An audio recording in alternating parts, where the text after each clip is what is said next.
de las universidades nacionales, este nuevo conflicto que se ha planteado con el gobierno nacional y las universidades nacionales a raíz de lo que aconteció con la Universidad de Buenos Aires y la reacción que nosotros mencionamos ayer, prácticamente inmediata, no solamente del Consejo Interuniversitario Nacional, sino también de los gremios que agrupan a docentes y no docentes en todo el ámbito del país, y que este Frente Sindical de las Universidades Nacionales dispuso inmediatamente dos jornadas de lucha la próxima semana, una el día 22 con una marcha de antorchas y una visibilización de las demandas, dijeron, y el paro docente y no docente previsto para el día 23.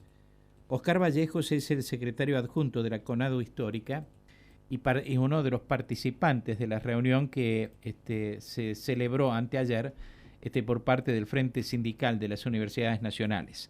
Oscar Vallejo, buen día, gracias por atenderme. ¿Cómo le va? Hola, buen día, ¿cómo está usted? Muy bien, muy bien. Coménteme acerca de estas jornadas que han previsto desarrollar el 22 y 23 como protesta por la situación actual. Bueno, el 23 es una fecha para nosotros clave, se cumple un mes de la gran marcha universitaria y eso muestra que el gobierno no hizo nada para resolver el conflicto universitario. Y lo que hace, lo hace mal en el sentido de que resolvió en parte, ¿no? La situación de los gastos de funcionamiento de la Universidad de Buenos Aires y ha generado un conflicto nacional con el resto de las universidades. En materia salarial, el gobierno no dio ninguna respuesta. Nosotros tuvimos con el secretario Torrendel una reunión informal en el que el secretario nos pidió que eleváramos una propuesta de los puntos que nosotros considerábamos fundamentales para empezar a resolver el conflicto. De eso, la marcha fue el día martes. El lunes siguiente nosotros a la marcha tuvimos esa reunión con el secretario y desde ese día no hemos tenido ninguna otra conversación, ni reunión, ni nada que se le parezca. ¿Y ustedes elevaron esa Hoy propuesta? nosotros hicimos un borrador de una posible Uh-huh. agenda de solución del conflicto, ¿no? Y se le digo, después de eso no hemos tenido ninguna conversación, ninguna respuesta, ninguna situación, incluso conversación telefónica, le puedo decir. Y entonces, el día lunes de la semana que viene, el 20, es la fecha límite para que se puedan liquidar los sueldos con un incremento para el mes de mayo. Uh-huh. Y no hemos tenido ninguna convocatoria a paritario. Entonces eso claramente marca una irresponsabilidad por parte del gobierno nacional y nosotros respondimos entonces con esas 48 horas que van a mantener la universidad el día 23 cerrada. Haremos actividades según las conversaciones en cada lugar, pero el día 22 entonces es como una especie de vigilia, digamos. La idea es hacer un acto de antorchas. En cada lugar se resolverá también, porque como ustedes estaban diciendo recién, son días de mucho frío y es una irresponsabilidad exponer a la gente al frío. Así que en base a las condiciones también del clima se va a hacer la actividad. Uh-huh. Lo que queremos es que la sociedad vea que pese al gran respaldo que dio a la defensa de la universidad, el gobierno no ha hecho nada para resolver. Ahora, esa jornada del 22, Sí. ¿se va a definir en cada lugar del país? En cada lugar se va a definir la modalidad de la visibilización. Ajá. Eso es, ¿no? Con el horizonte de hacer que lo que hemos conversado el día miércoles en la reunión del Frente que se hizo en Buenos Aires, es que sea una una manifestación vinculada con las antorchas, por el significado que eso tiene y también por una cuestión básica, y es que la energía eléctrica es uno de los puntos claves del conflicto, porque no hay dinero para pagar la energía eléctrica, ¿no? Ujú. Yo le iba a preguntar qué sentido le daban ustedes a la marcha de las antorchas. ¿Por qué antorchas? Por esa razón, Por esa razón. porque nosotros estábamos con conflictos serios por el tema de la energía eléctrica. Nosotros yo soy de la Universidad Litoral, el rectorado dispuso un cortacorrientes en función de no pasarse de un consumo determinado, y eso quiere decir entonces que uno de los conflictos es la energía eléctrica, quizá el más importante. Ese es el sentido, y además porque muestra un tipo de compromiso social, que eso ya tiene una larga historia, generalmente triste, de las marchas de las antorchas, y que muestra un sentido pacífico, porque también hay que decir que el gobierno nacional viene castigando todos los sectores que están manifestándose en función de reclamos específicos y reclamos generales. Vallejos, cuando usted me dice que ustedes elaboraron, después de aquel encuentro con el secretario Torrendel, cuando se abrió, digamos, la posibilidad de conversar con el gobierno nacional y fue desplazado Álvarez, eh, usted dijo que habían hecho un borrador, habían preparado un borrador con algunas alternativas de solución al problema. ¿Podemos conocer aspectos de lo que ustedes pensaron y diagramaron, digamos, como eventualidad para salir de la situación en la que estamos? Sí, ya le comento. Antes de eso le doy una información, y es que Álvarez participó en la reunión que nosotros tuvimos. Uh-huh. No ha participado en la reunión con los rectores, pero con los gremios Álvarez estuvo presente, y de hecho Álvarez era el único que parecía entender de lo que estábamos hablando. Uh-huh. El secretario Torrendel parecía no entender nada de lo que nosotros estábamos planteando. Uh-huh. Y entonces eso también es preocupante, porque es la primera vez que se pone un funcionario con esa responsabilidad, que viene de una universidad privada y parece ignorar por completo las condiciones de la educación pública y de la universidad pública. Uh-huh. Entonces, a cada cuestión que nosotros le planteábamos a Torrendel en esa reunión, él le decía de una manera un poco, era una conversación informal, pero él le decía: Ale, ¿eso se puede hacer?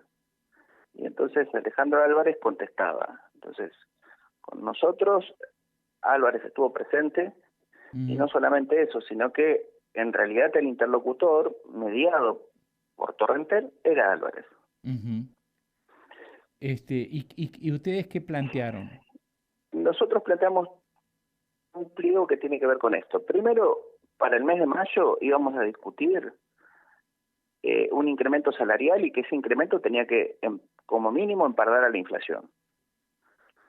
La otra cuestión es la recuperación de lo perdido. Desde diciembre hasta aquí, el atraso salarial en términos adquisitivos sobrepasa el 50%. Después, nosotros en los cargos mínimos en el sector universitario, es tan bajo ese cargo que se tiene que pagar un porcentaje, una cifra, que equipara al salario de un maestro de grado, que es el que menos cobra del país. Eso se llama garantía salarial. La diferencia entre ese salario mínimo, que es el de ayudante de cátedra, y el del maestro de 20 horas que trabaja en la provincia que menos paga, se llama garantía salarial, y eso desde el mes de diciembre hasta el mes de abril tuvo 0% de incremento. O sea que nosotros tenemos compañeros y compañeras dentro de la universidad que desde diciembre no tuvieron ningún porcentaje de incremento. Entonces, ¿y eso a qué se debe? A que el gobierno no resuelve la paritaria nacional docente, que es la que fija ese salario mínimo. ¿me entiende? Entonces se ha resuelto por las provincias, pero la nación no lo resolvió y entonces eso afecta de manera directa lo que se llamaría el salario del docente que menos cobra. Pero imagínense la diferencia que había, ¿no? Era una diferencia importante porque nosotros tuvimos el 6% en diciembre, 0% en enero, después tuvimos el 16% en febrero y así, y esta gente no ha tenido ningún incremento. Entonces es un punto clave. El otro es la quita salarial, que es el FONIT, que es para preuniversitarios. Entonces, esos puntos que eran fundamentales, el gobierno no ha, ya le digo, no ha comunicado nada sobre eso. Ujú. De manera tal que ahí quedó, digamos, que Sí, tuvieron ese entonces encuentro y como uno, no pudieron volver a ya hablar. lo dijo la gente no docente, dijeron, nosotros vamos a volver a presentar esto, y esto no es una tomada de pelo, le dijo, ¿no? De ninguna manera, dice el secretario. Nosotros vamos a trabajar con eso. Pero lo cierto es que no tuvimos ninguna respuesta. Y el día miércoles hay un gremio que dialoga con el gobierno nacional, que es la FEDUN, y no es que nosotros no El queramos día hacerlo, miércoles el siguiente a gobierno la ha marcha. decidido no conversar con nosotros, ¿no? Y ha Ujú. decidido conversar con la FEDUN. Entonces, la FEDUN nos comentó que el secretario Torrendel le había mandado un audio diciendo, dennos tiempo, pero no hay más tiempo porque, ya le digo, si nosotros no tenemos una reunión paritaria, el día lunes ya no vamos a poder cobrar el incremento que se resuelva para el mes de mayo. Y entonces, ¿qué es lo que nos da la pauta a nosotros? Que el gobierno incluso ha decidido no tener ningún incremento para el mes de mayo, ¿no? Lo cual es un escándalo total por el nivel de pérdida salarial que nosotros tenemos, ¿no? Mire, hay una cuestión que además me ha llamado la atención. Más allá de la dureza, digamos, del comunicado del Consejo Interuniversitario Nacional y de la postura que están exhibiendo ustedes, el rector Moriñigo, que preside el CIN, que es rector de aquí de la Universidad Nacional de San Luis, nos reveló que cuando conocen del acuerdo o de esta adjudicación de más recursos a la Universidad de Buenos Aires, él habla por teléfono con Torrendel y Torrendel se muestra sorprendido, como que no sabía. Eso es lo que yo interpreté que me dijo Moriñigo, como que no ¿Sí? sabía el acuerdo con la UBA, ¿no? Este, Mire, eso es probable que haya acontecido, porque lo que nosotros sabemos, por la comunicación del propio Partido Radical, ¿no? Que en realidad no es que se haya resuelto la cuestión de la Universidad de Buenos Aires como una forma de resolver la cuestión universitaria. La cuestión de la Universidad de Buenos Aires se resuelve como una cuestión de partido, comprando los votos que el gobierno nacional necesita para la ley bases. y para la Universidad de Resuelto lo Río de la Tercero, Universidad de dice. Buenos Aires, aparece ese dinero más o menos en el porcentaje que todo el mundo estaba diciendo que debía aparecer, que es del orden del 300%, y con eso se aseguran los votos. O sea que eso que ocurre con la Universidad de Buenos Aires no es algo que venga a decir la cuestión universitaria es urgente, vamos a resolverla. La cuestión se resuelve por una cuestión espuria, que es que el gobierno compra votos, y lo digo así, de la manera más espuria posible, y por eso aparece el dinero para la Universidad de Buenos Aires. Y la eventualidad de la reactivación de Río Tercero, de una de las universidades de Córdoba, en la provincia de Córdoba, según lo que he leído Sí, ayer. y lo de Loredo, que le pagan con la cuestión de la Universidad de Río Tercero. Río Tercero. Entonces, bueno, uno puede pensar todo lo que ocurre allí y que rodea. Más allá entonces de esa cuestión espuria, lo que nosotros decimos es, primero plata hay, porque el gobierno para comprar votos saca esto. Lo que todo el mundo, todos los analistas plantean en general, usted recordará cuando se discutía en diputados la ley Ómnibus, la llamada ley Ómnibus, se contaba que había departamentos en los alrededores del Congreso y que muchas reuniones acontecían ahí para comprar voluntades, ¿no? Lo, nosotros recordábamos lo de la Banelquito cuando gobernaba de la Rúa, que motivó la renuncia del vicepresidente. Y acá lo que se comentaba en esas cuestiones, porque nosotros, a diferencia de otras instancias de conversación, nos lleva a que conversemos con los diputados, las diputadas, con el afán de que el Congreso nos defienda, ¿no? Defienda la universidad pública y defienda el Estado en general. Entonces, las conversaciones allí era que había dinero dando vueltas y que esos dineros venían de empresas privadas.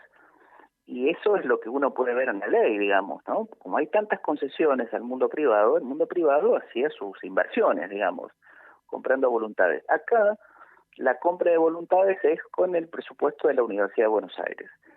Es doloroso que eso ocurra porque deslegitima una legítima exigencia pública de que la universidad debe seguir abierta, funcionando en todas sus condiciones, ¿no?